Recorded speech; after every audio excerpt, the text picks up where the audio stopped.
everybody, Jason here of Ghostbusters News, and over the years, through running GhostbustersNews.com, this YouTube channel, we've come into contact with some very talented people, and honestly, there's been some pretty mind-blowing opportunities and things that I've been able to get my hands on.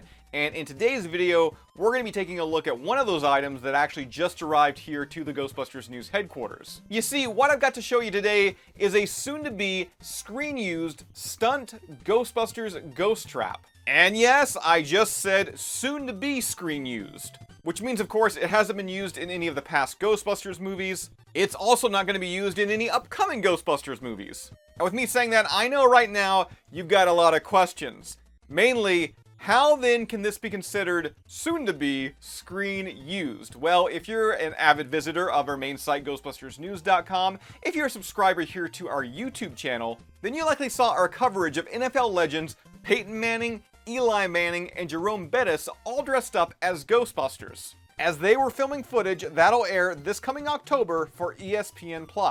And for that shoot, a ton of gear, a ton of props had to be made. And through the grapevine, I got into contact with Ghostbusters prop builder Rhett Martin. And Martin is the guy that made all the props that you're going to see in this ESPN special when it airs once again this coming October. And these included a variety of hero props and stunt props. And we're talking proton packs, neutrino ones, ecto goggles, and of course, ghost traps. Now let it be known, I am not an NFL guy. Heck, I'm not even a sports guy. The main reason I wanted this is, yeah, obviously it's going to be screen used, so that's a pretty cool feat to it.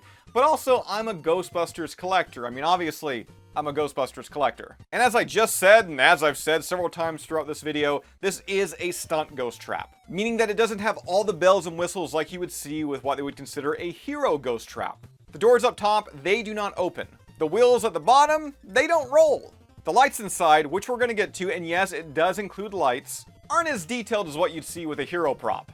In fact, this ghost trap, being a stunt ghost trap, is hollow on the inside, with the body of it being a fiberglass shell. Now I know we have some B-roll playing right now, but one thing that really surprised me about actually some of these knobs and such is you can see here, they actually do turn. Also taking a look at this side here, this gold resistor here. Well, I mean, it's not really gold, you can tell it's been painted gold. It's actually made of what feels like a bendable rubber. As we continue to take a look around the ghost trap here, you will see we do have all the decals and labels and such. And then flipping it upside down, we do have those wheels, which as I already mentioned, they are just for show, they're stagnant. But you will certainly notice that there is a hook at the bottom of here, meaning if I wanted to actually wear it out and about as I'm dressed as a Ghostbuster, I could easily attach this one to my trap holster.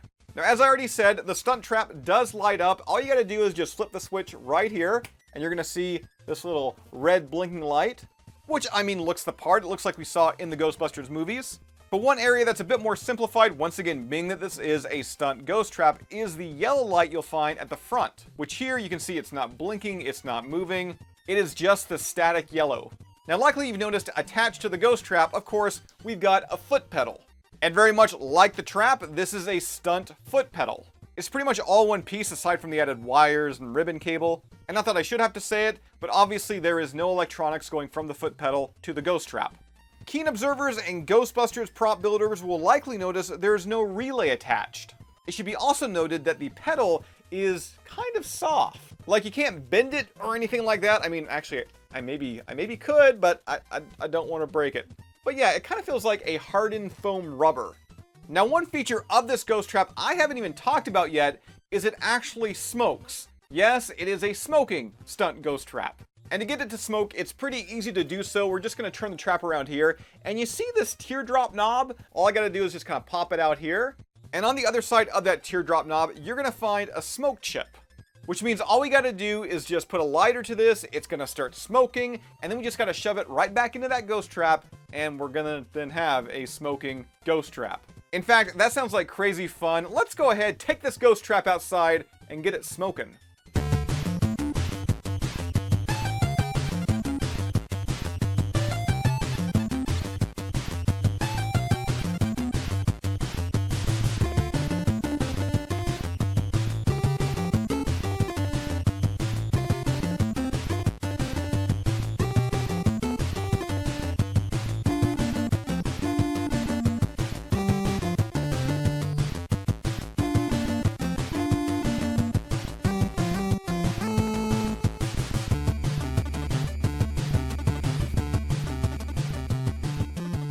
So to say the least, I'm elated to add this into my collection, and once again, I want to send a huge thank you out to Rhett Martin for not only making it, but actually offering this to me.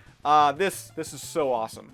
Now that does it for this one. As always, be sure to subscribe to Ghostbusters News here on YouTube. Bust that bell notification icon to stay up to date with everything that's happening within the Ghostbusters world. If you'd like to join up with Ghostbusters News, check out our Patreon page. We have a link to that down below in the description, and I'll see everybody right back here next time.